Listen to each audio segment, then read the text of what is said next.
ये कहावत तो आपने ज़रूर सुना होगा कि कान इधर से पकड़े या इधर से पकड़े, बात एक ही है। यही सब चल रहा है भोजपुरी इंडस्ट्री में। क्या बात कर रहे हैं? पहले आप इस लाइन को सुनिए, फिर इस लाइन को सुनिए। इसमें नया क्या देखने सुनने को मिला आपको? वही घिसे पीटे पुराने धुन। इस गाने को भी आप सब ने जरूर सुना होगा, इस लाइन को भी सुना होगा।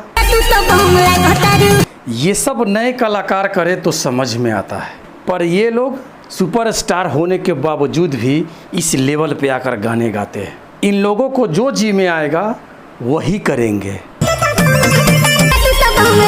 लेकिन यही गलती कोई छोटा कलाकार करे तो इन लोगों से बर्दाश्त नहीं होता।